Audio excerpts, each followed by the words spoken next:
The key to making learning fun is to get the students to forget that they are in fact learning, because even if they love the subject matter, adding new files to the old brain box can be boring. So do whatever you gotta do to throw them off the trail, make jokes, use puppets, wave your hands around with crazy sound effects, watch a cartoon, or sing a song, or both. Hi, I'm Dan Larson, and this is the history of Schoolhouse Rock.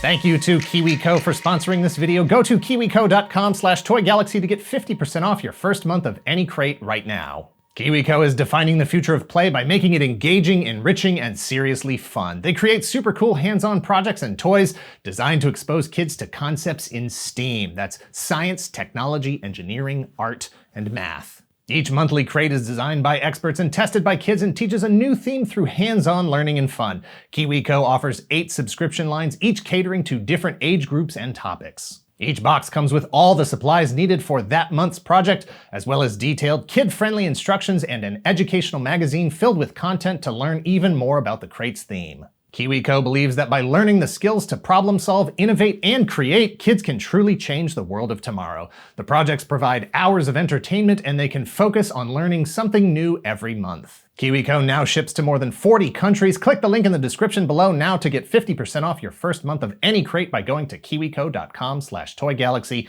Again, that's kiwico.com/toygalaxy, and thank you again to KiwiCo for sponsoring this video. Schoolhouse Rock was a series of animated shorts that originally ran from roughly 1973 to 1985. They aired during commercial breaks on shows kids were already watching, sneaking education into their brains when they least expected it, right before an ad for Pac-Man cereal. Delicious part of this nutritious breakfast. Schoolhouse Rock, as the name implies, was all about music, and that might cause some problems on YouTube. We'll do our best to showcase the material, but more than likely all of the actual music content will be blocked for copyright reasons. I would sing them, but I am too good at singing. The video would still get flagged by the bots. Schoolhouse Rock used music and animation to teach kids and anyone else within listening distance about a variety of subject matter, from multiplication tables to the process by which a bill becomes a law in the American system of government, or at least how it's supposed to be. The animated shorts weren't exactly commercials, but they ran during the commercials. The songs were so catchy that even if the educational content didn't stick with you, the melody did, for years. 4 years. 4 years. 4 years. Schoolhouse Rock began as a series on the ABC network in 1973. The general concept, using pop music to teach kids about math and stuff, was originally conceived by David McCall. While traveling with his son, he observed that Dave Jr. couldn't remember the multiplication tables, but had no problem remembering the words to every song on the radio. McCall was a partner at McCaffrey & McCall, a New York-based advertising agency. He figured they had the right resources to record some songs and make a record, the dominant home music media format at the time. I hate that I have to make that clarification. He brought the idea to his creative director, George Newell, admitting that he didn't know of anyone that would be able to write the kind of music they would need. George asked around with some of his contacts and was connected with Bob Duro. Bob was a multi-talented musician who played multiple instruments, not at the same time, mind you. He had worked with prominent jazz artists like Miles Davis and Blossom Dearie. He was a songwriter, composer, and even had his own company writing and selling jingles to advertising agencies. Dave McCall, George Newell, Bob Duro, and another creative director from the agency, Tom Yo, had a meeting where McCall explained the idea to Duro. Popular music, catchy tunes, teaching kids about math and stuff, but not talking down to them. McCall stressed that this was key. Kids can tell when they're being patronized. They'll tune you right out. Duro went home and wrote 3 is a Magic Number, the song that would set the tone for everything that came after. McCall, Newell, and Yo were blown away. Duro managed to create a song that did everything they had asked for in a way that they had not expected, with lyrics that evoked math, religion, and furniture construction.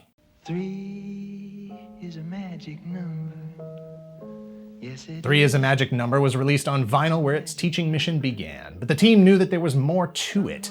Tom Yo sketched up some ideas and suggested turning the song into animation. They put together a demo reel and sold it to one of their biggest clients, ABC, thanks to very positive reception by ABC Vice President Michael Eisner and Animation Hall of Famer Chuck Jones. ABC was already developing a show called Curiosity Shop with Animation Hall of Famer Chuck Jones. Michael Eisner had tasked Jones with creating a Sesame Street compete program after Sesame Street hit the air in 1969 and changed the way television could be used to reach young viewers. And teach young viewers, of course. Don't want to leave that part out. Curiosity Shop, like Sesame Street, was a show that featured humans interacting with puppets in a television show with an educational focus. 3 is a Magic Number made its animated debut as part of the first episode in September of 1971. Schoolhouse Rock outlived Curiosity Shop, whose last episode aired in 1972. In fact, all 17 episodes of Curiosity Shop are now considered lost, so if you happen to have any old tapes or reels that might have an episode on it, reach out. 2 years later, in 1973, 11 total animated shorts had been produced for the first season of Schoolhouse Rock called Multiplication Rock. Each short focused on a different number, like Elementary My Dear, about the number 2, My Hero 0, and Naughty number 9. Bob Duro wrote the music and lyrics for all 11 shorts. He performed the vocals for 8, with the others being sung by jazz artists Grady Tate and Blossom Dearie. The collected recordings earned him a Grammy nomination in 1973, but Sesame Street Live took home the trophy. ABC shortened each 30 and 60-minute block of children's television by 3 minutes so they could sell the Schoolhouse Rock segments as an independent set of sponsored broadcast time. Season 1 was followed by Season 2 with a new focus, Grammar Rock. 9 more shorts teaching English language structure with titles like Conjunction Junction, Lolly Lolly Lolly, Get Your Adverbs Here, and Verb, That's What's Happening. George Newell and Tom Yo continued as the executive producer and creative director respectively. Bob Duro maintained his position as music director, writing the music and lyrics for 5 of the 9 new shorts. However, Duro sang only 3. Lynn Ahrens and George Newell himself wrote the other 4 songs. New performers were added, including Zachary Sanders, Jack Sheldon, and Ezra Mohawk. Season 3, America Rock, aired from 1975 to 1976, and thanks to the bicentennial celebration, explored the founding and expansion of the United States. It is the first time that shorts would begin to cause some controversy due to its history from a certain point of view. No More Kings is about America's fight for independence from England. Sufferin' Till Suffrage addresses the fight by women for their right to vote. But Elbow Room has not aged well. It explores the concept of manifest destiny, the assumed God-blessed right of American settlers to expand their territory westward across the continent by any means necessary. While manifest destiny was an idea used as justification for the westward expansion and was taught in schools, Elbow Room does not tell the violent story of the massacre and displacement of Native Americans. And if it did, that's not something that you would really want to set to fun pop music, Iron Maiden notwithstanding. The song 3-Ring Government didn't air until 1979 because the higher-ups at ABC feared that the FCC and Congress itself, the greatest deliberative body on Earth, would be offended by the comparison to a circus, and ABC wouldn't be able to get its broadcast license renewed. I'm just a bill. Yes, I'm only a bill. Season 3 did deliver I'm Just a Bill, one of the most iconic shorts of the entire run. It talks about the process by which a simple idea can become a law and the role that the various positions in government play. It is the most recognized piece, having been parodied on Saturday Night Live and the floor of the actual Senate.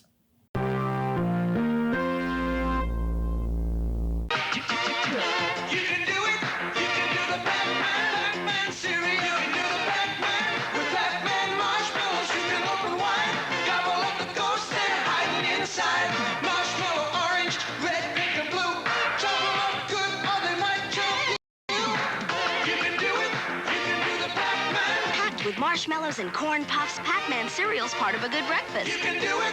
You can do the Pac-Man. 9 more shorts were produced for Season 4 Science Rock beginning in 1978. 6 of them were written by Lynn Ahrens. George Newell kicked in 2 and Bob Duro added 1. The song A Victim of Gravity doubled down on pop culture influence as it homaged the music from Grease. The popular stage production was made into a feature film starring Olivia Newton-John and John Travolta that same year. The rest of the science was split between subjects like the solar system in Interplanet Janet, the circulatory system in Do the Circulation, and electricity in Electricity, Electricity. Controversy once again found the musical Schoolhouse as the song The Greatest Show on Earth became the target of legal action, this time by an actual circus. Ringling Brothers and Barnum and Bailey Circus thought the title of the weather-focused episode, The Greatest Show on Earth, was a little too close to their trademarked phrase, The Greatest Show on Earth. The episode was shelved for many years before it was just retitled The Weather Show, and everyone moved on knowing that the reputation of the circus as the greatest show on Earth was solidly intact, from a certain point of view.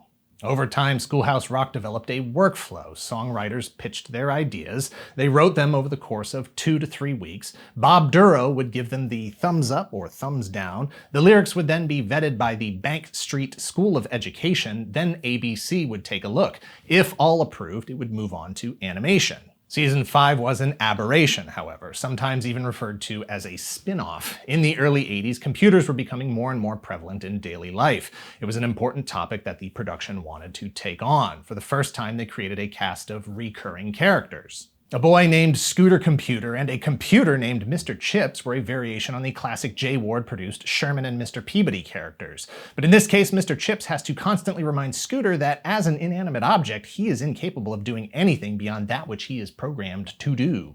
The recurring characters maintain familiarity to communicate the concepts over a series of episodes. But of all the Schoolhouse Rock shorts, the 4 Scooter Computer and Mr. Chips episodes had the shortest broadcast life. Like computers themselves, the concepts communicated in the miniseries quickly became outdated and obsolete. Even with the unconventional programming between episodes of other cartoons, Schoolhouse Rock had to fight to maintain its place. 1985 would see it lose that place to ABC Fun Fit, starring Olympic gold medal gymnast Mary Lou Retton teaching kids about physical fitness. In 1993, Schoolhouse Rock returned as both a live stage show called Schoolhouse Rock Live and new episodes airing on ABC. Schoolhouse Rock Live follows first-day teacher Tom having a crisis of confidence. He turns on the TV and finds himself getting help from the Schoolhouse Rock characters come to life. Directed by Scott Ferguson, it opened in Chicago, Illinois, where it ran for a record-breaking 8 months before moving to New York in 1995. After 11 months in New York, it returned to Chicago to close out its original run. In 1997, it began a national tour, which would happen again in 1999 and 2000. The show continues to tour through today and even inspired a sequel called Schoolhouse Rock Live 2, that's TOO, developed by the same production team. This is the tale of Mr. Morton. Mr. Morton is who? The new television episodes Busy Prepositions and The Tale of Mr. Morton, written by Bob Duro and Lynn Ahrens respectively, were produced for Schoolhouse Rock's return to ABC in 1993 alongside the originals. Both are technically part of the Grammar Rock library if you're keeping track at home. Schoolhouse Rock was originally conceived as music, so it should be no surprise that these songs have been released on vinyl and cassette over the years. The earliest release was in 1973 by Capitol Records for the first season Multiplication Rock. All 11 songs are included, but more importantly, 2 songs that had been cut down for time on television, My Hero Zero and 3 is a Magic Number, are both restored to their original length. Schoolhouse Rock was released on VHS multiple times as well, in 1987 by Golden Book Video with appearances by Cloris Leachman, but the real merchandising boom started in 1994 when ABC sold the exclusive licensing rights to Coastal Concepts Incorporated. It was the first time any apparel had been produced as the kids who grew up with it now sought out nostalgic merchandise. The series, the brand, was brought back amidst a wave of nostalgia for everything 70s and 80s.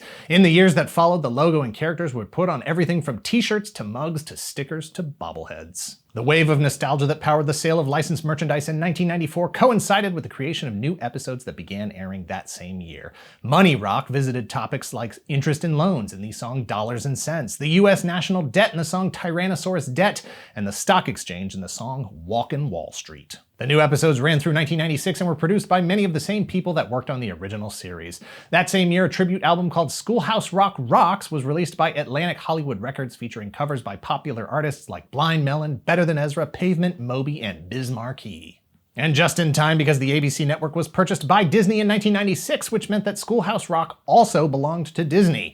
Disney continued to air Schoolhouse Rock but did not create any new episodes. As of the year 2000, the series was no longer broadcast on television. However, in 2002, they got the band back together for a new episode called I'm Gonna Send Your Vote to College. Written by George Newell, performed by Bob Duro and Jack Sheldon, with animation developed by Tom Yo Jr., subbing in for his father who passed away in 2000. It was included on the 30th anniversary VHS VHS and DVD releases. Reruns of the series popped up on Disney's Toon Disney Big Movie Show block of programming in 2004, but didn't last long. In 2008, the Schoolhouse Rock Election Collection DVD was released featuring another episode called Presidential Minute, written by George Newell and Tom Yo Jr. The following year, in 2009, the final season of Schoolhouse Rock, called Earth Rock, was released direct to DVD. 11 new songs written by founders like Bob Dura, Lynn Ahrens, and George Newell, along with newcomers like Sean Altman of Rockapella and Jack Johnson. It focused on climate change and conservation. As of June 2020, the entire series can be streamed on Disney+. However, a note was added to the series to inform viewers that, quote, "This program is presented as originally created, and it may contain outdated cultural depictions." Schoolhouse Rock is still recognized as a standard bearer in children's education, marrying learning with catchy, memorable, fun music. It has simplified complex topics into easy-to-understand shorts that you can dance to. For better or for worse, legend has it that I'm Just a Bill has been used to train actual lobbyists and their staff, and reinforce those concepts for anyone who hasn't addressed the topic in a while. Bob Dura set the tone early on with 3 as a magic number. Others became iconic songs that persist today. The series helped him build on his already successful jazz music career. The Schoolhouse Rock experience for him had been a life-changing one that he cherished. In an archived interview on Yahoo.com, he summed up his career by saying, quote, "I sometimes say the kids grow up and now they're older and now they go to bars and drink and they discover me again playing at bars. It was designed to educate, but I attempted to write songs that would entertain anyone from ages 2 to 92. George Newell suggested that part of the decline of Schoolhouse Rock in circulation was due to the difficulty to get approvals from ABC and Disney. He observed that songs were no longer being evaluated based on their actual, factual, educational content. Rather, they were being judged by effective advertising metrics, preconceived ideas about what the songs should be. The early days were about collaborations with educators, people who were interested in teaching, in taking the complex subjects and helping kids understand them. Yes, they wanted to sell records, but first, they wanted to teach. In 2018, Schoolhouse Rock, the box set, which had been released in 1996, was added to the National Recording Registry at the Library of Congress. Its place in history, in pop culture, and in education was firmly established. Its value was fully recognized. Now it was officially a piece of cherished American art history to be preserved for generations to come.